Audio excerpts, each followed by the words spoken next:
মৰমৰ ছাত্ৰ-ছাত্ৰীসকল, আশা কৰোঁ তোমালোকে ভালদৰে পঢ়া-শুনা কৰি আছা। ছাত্ৰ-ছাত্ৰীসকল, আমি আজি নাউনৰ বিষয়ে আলোচনা কৰিম, যিটো তোমালোকৰ ইম্পৰ্টেণ্ট হয়।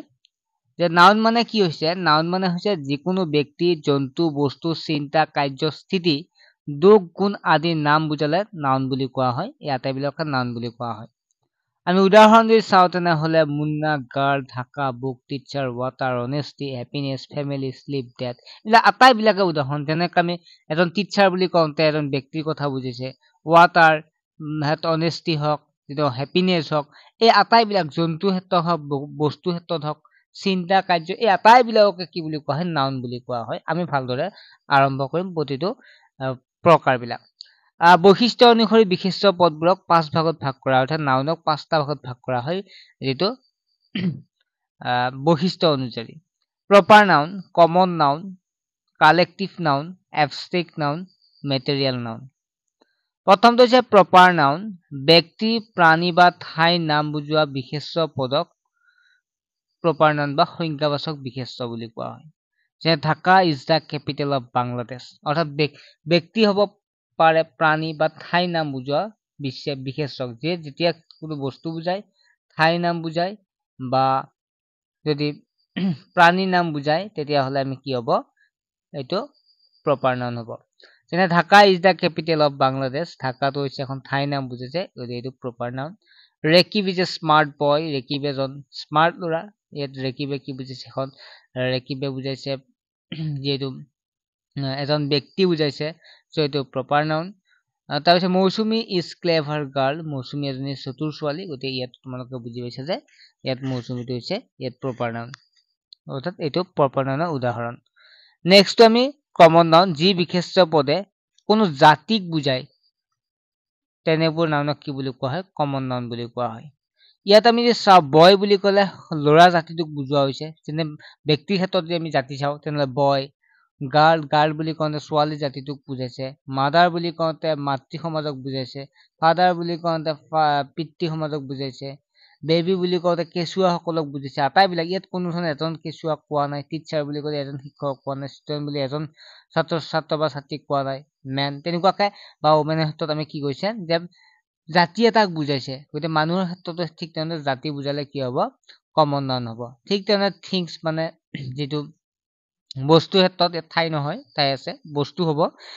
বস্তুৰ ক্ষেত্ৰত বুজালে যেনে বুক, কিতাপবিলাক, সকলো কিতাপক কোৱা হৈছে। টেবুলৰ কথা কোৱা হৈছে, এখন নিৰ্দিষ্ট টেবুল বা এটা কম্পিউটাৰৰ কথা কোৱা নাই। ইয়াত জাতি এটাক বুজাইছে, গতিকে আমি থিংছৰ ক্ষেত্ৰতো তেনেদৰে পেন বুলি ক'লে পেঞ্চিল ইত্যাদি। এনিমেলছ, বাৰ্ড বুলি ক'লে চৰাই জাতিটোক বুজাইছে। ডগ বুলি কওঁতে ঠিক তেনেদৰে কুকুৰ, কেট, এনেকুৱাকে এনিমেলছৰ ক্ষেত্ৰতো কি হ'ব? কমন নাউন হ'ব। প্লেচ, ঠাই ক্ষেত্ৰত চিটি, কাউন্ট্ৰি, ষ্টেট, কেপিটেল, বিচ বা ফৰেষ্ট। এতিয়া আমি এক্সাম্পল হিচাপে লওঁ যদি চাওঁ, আমি চাম দ্য কাউ ইউজফুল এনিমেলছ, যে কি হয়? গৰু আমাৰ ব্যৱহাৰযোগী বা আমাৰ সহায়কাৰী জীৱ, ইউজফুল, হয়নে? এতিয়া চোৱা, গৰুটো ইয়াত কি হৈছে? গৰু এটা জাতি বুজাইছে। গৰু জাতিটোক বুজিছে, গৰু বুলি কৈছো, হয়নে? গৰুৱে আমাক সহায়কাৰী জীৱ, যিহেতু ব্যৱহাৰযোগ্য জীৱ, গতিকে সেইকাৰণে গৰুটো জাতিটো বুজোৱা গৈছে। আই বট এ বুক য়েষ্টাৰডে, মই এখন কিতাপ যোৱাকালি কিনিলো। অ'কে, কিতাপ বুলি কওঁতে ঠিক তেনেদৰে তোমালোকে গমে পাইছা। নেক্সট হ'ল Neha is a school girl, ইয়াত গাৰ্লটো হ'ব, চৰি ইয়াত নেহাটো নহয়, ইয়াত গাৰ্লটো হ'ব সিহঁতৰ এক্সাম্পল হিচাপে। কি হৈছিল? কমন নাউন, ঠিক আছে, এইটো গাৰ্লটো হ'ব। নেক্সট হ'ল কালেক্টিভ নাউন। কালেক্টিভ নাউন হৈছে এক নাউন যি কোনো ধৰণৰ গোট বা সামূহিক বুজায়, কোনো এটা গোট বুজায়। যেনে আমি উদাহৰণ চালে আমি ভালদৰে বুজি পাম। আৰ্মি ক্ষেত্ৰত এটা গোট, আৰ্মি বুলি কওঁতে এটা গোটক বুজাওঁ। ফেমিলি বুলি কওঁতে অকল তুমি বা মই ফেমিলি নহয়, আমি ঘৰৰ পৰিয়ালটোক ফেমিলি বুলি কওঁ। কমিটি বুলি কওঁতে আমি এটা প্লুৰেল ফৰ্মত হয়, কমিটি, তাত 10-12 জন যিমান থাকে কমিটিত থাকিব পাৰে। ছচাইটি বুলি ক'লে এখন সমাজৰ কথা কওঁ। এটা গ্ৰুপ মানে এটা গোট হয়। গ্ৰুপ ক্ষেত্ৰতে একে। অডিয়েন্স বুলি কওঁতে আমি যিটো অডিয়েন্সৰ কথা কওঁ, কাউন্সিল, পাব্লিক, এইবিলাক হৈছে একোটা মানে গোট হৈছে। আৰু এনেদৰে গোট যেতিয়া হয়, তেতিয়াহ'লে কালেক্টিভ নাউনৰ ভাগত পৰে।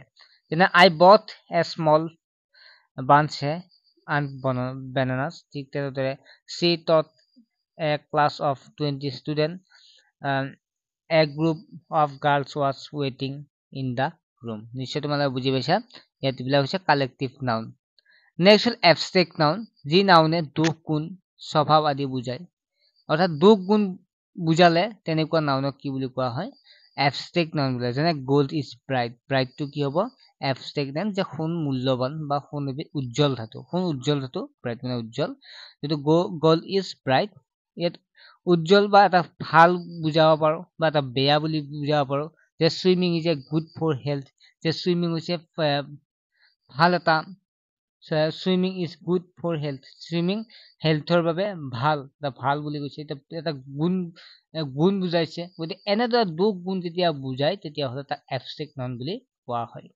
নেক্সট হল মেটেৰিয়েল নাউন বা বস্তু বা পদাৰ্থৰ নাম বুজোৱা নাউনক মেটেৰিয়েল নাউন বোলে মিল্ক ইজ হোৱাইট যে গাখীৰ বগা তাৰপিছত নেক্সট হৈছে চুগাৰ ইজ সুইট তেনেকুৱাকে the cow gives us milk বুজি পাইছা তোমালোকে এই বস্তুৰ নাম বুজোৱা নাউনক যে বস্তু বা পদাৰ্থৰ নাম বুজোৱা নাউনক material noun material milk is white milk এবিধ মেটেৰিয়েল হয় চুগাৰ এবিধ মেটেৰিয়েল হয় নহয় the cow gives us milk হয় নহয় গাখীৰ আমাক দিয়ে গতিকে এইবিলাক কি বুলি কোৱা হয় মেটেৰিয়েল নাউন বুলি কোৱা হয় বা আমি এই বস্তুবিলাক মেটেৰিয়েল নাউন বুলি কোৱা বা পদাৰ্থ বিশেষ পদাৰ্থ ভিত্তিক বিশেষত্ব আৰু যদি আমি কমন নাউন চাওঁ তেনেহ'লে দুটা ভাগত ভাগ কৰিব পাৰি কমন নাউন দুটা ভাগত ভাগ কৰা ইম্পৰ্টেণ্ট হয় এইটো যে এক নম্বৰ হৈছে কাউণ্টেবল নাউন আৰু আনকাউণ্টেবল নাউন আমি যি কমন নাউন পালো এই কমন নাউন দুটা ভাগত ভাগ কৰিব পাৰি এটা হৈছে কাউণ্টেবল বা আৰু আনটো হৈছে আনকাউণ্টেবল কাউণ্টেবল মানে হৈছে গণিব পৰা প্ৰাণী বা বস্তু কাউণ্টেবল নাউন বোলে that is an